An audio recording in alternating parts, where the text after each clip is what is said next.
Hello, my name is Chris and I will review the 2019 Volkswagen GTI. Volks sent Ross the Rabbit version with this exclusive blue color, which is simply divine.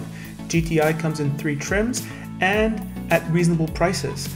The base model comes with 17-inch mags, dual-zone climate control, and halogen headlights. The mid-trim or Rabbit model is really where the GTI experience begins, with black trim, 18-inch black mags, Fender sound system, and plaid cloth seats with dynamic chassis control. The all-equipped version comes with panoramic roof, electric and leather seats.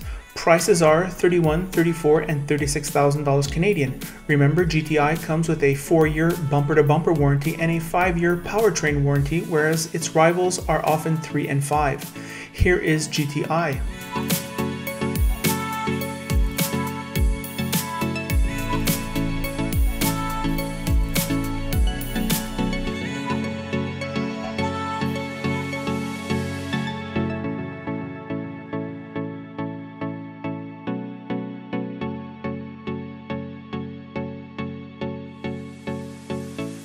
Dimensions are more or less the same as the past, which is to say its rivals are slowly outsizing GTI. That is not to say that there isn't sufficient room here. GTI is a Golf and therefore highly practical. Non-negligible is the high quality finish of the trunk area. There is ample room for me at 5'9". In front, it seems I have been looking at this interior for nearly a decade now and it is beginning to look dated. Before, Volks towered above the competition in terms of interior design quality and solidity of assembly.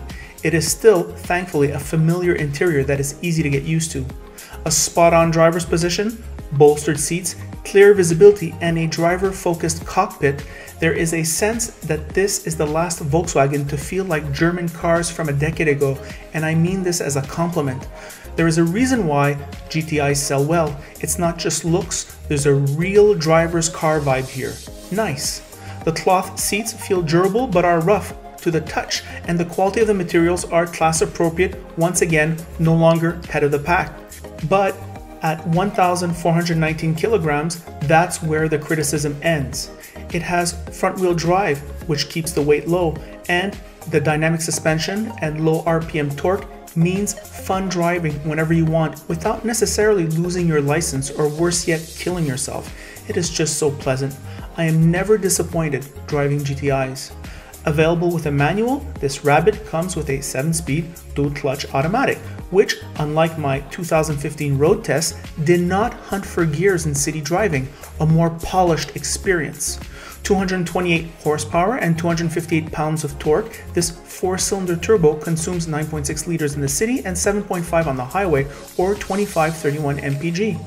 GTI is still the class leader by virtue of its inherent European qualities, which is more or less inexistent in this day and age of sexless crossovers and SUVs. Here are my thoughts on the road. Hello car lovers driving the 2019 Volkswagen Golf GTI, the Rabbit edition.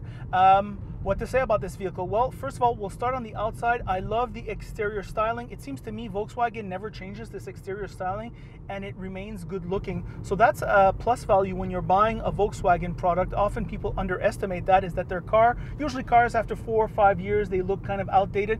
Well, Volkswagens don't look outdated after 4 or 5 years. An important plus value. I love the paint color. I love the black mags. I love the way they bring all that together. Really nice. Young and tasteful, I'd say. So what about the suspension? The suspension, I think, is incredible. It really mixes comfort, as far as comfort can be for a vehicle of this type, and good handling, lively steering characteristics. Really nice. I took a little bit some curves before, a little bit fast. I didn't take them 100%, but I could feel that the suspension was very good. And also, Ross reports over long drives, it doesn't bother you. And I have no problem believing him on that. What else about this interior? Well, this interior is getting pretty dated, if you ask me. I know when you're buying a Volkswagen Golf, you're buying tradition, but I'm feeling its competitors catching up in this regard. It is very functional here. I love these 2 big dials here. Really easy to read gauges in front. Relatively easy to use infotainment, which is kind of rare I say that. You're well seated here. There are tremendous bolsters here and they do press up against you, but they're not that They're not that hard, especially versus its other competitors, other sporty competitors. Sometimes they overdo it on the bolstering. I'd say this is limited. It does it just right. The vehicle does come with a Fender sound system, which plays very well. I would say equal to its competitors, high-end options. The steering wheel is good in hand. Once again, getting a little bit dated. This car has always had a kind of complex mission. I've heard other car reviewers say it's the everything car, and they're right about that. It has to be convenient. It has to be a cute package. It has to have room in back. It has to be light. It has to have room in front. It has to have a nice visibility. It has to have good power. It needs good fuel economy. It's the everything car. People want everything from this car, and that is a very complex task for engineers. I don't think people realize the amount of engineering that goes into something like this, and it is a success. It does go fast because of its lightweight. They don't have to put a 300 horsepower engine in it for it to move. It moves. It just moves.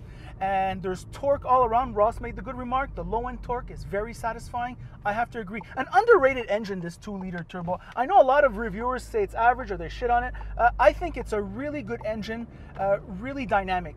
So what is my final analysis? Well, my final analysis is that it's a very complex car to recommend for the purchase.